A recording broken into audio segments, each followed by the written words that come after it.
শ্রমিকদের বিভিন্ন দাবি দাওয়া নিয়ে এই শ্রমিক সমাবেশ হয়েছিল।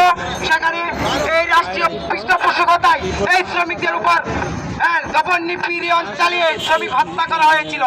তারই ফলশ্রুতিতে সারা বিশ্বে শ্রমিকরা আন্দোলনে ফুটে উঠেছিল। আপনারা জানেন, শ্রমিকদেরকে অতীতে শৃঙ্খলবদ্ধভাবে রাখা হতো। সূর্য অস্ত যখন উঠত এবং অস্ত যাওয়া পর্যন্ত তারা ডিউটি করত এবং কাজ শেষে তাদেরকে শৃঙ্খলভাবে বন্ধ করা রাখা হতো।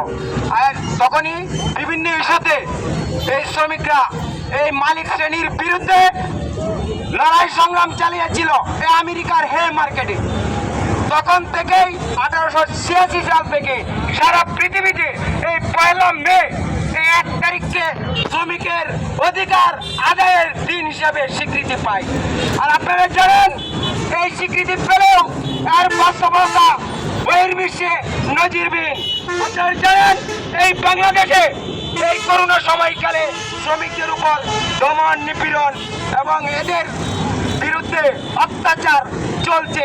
এই করোনার সময় শ্রমিকরা তার নিজের জীবনের মায়া ত্যাগ করে এই রাষ্ট্রীয় এই কারখানাগুলোকে উৎপাদন গতিশীল রেখেছে এবং লক্ষ লক্ষ টাকা বিদেশ থেকে আসার কারণে বাংলাদেশের অর্থনীতি করোনার সময় সচল ছিল।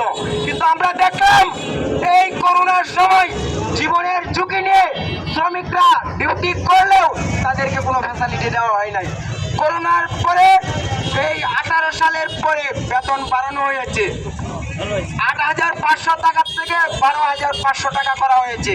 আপনারা দেখেছেন, বিভিন্ন জায়গায় ন্যূনতম যে মজুরি ঘোষণা করা হয়েছে সেটাও বাস্তবায়ন হয় নাই।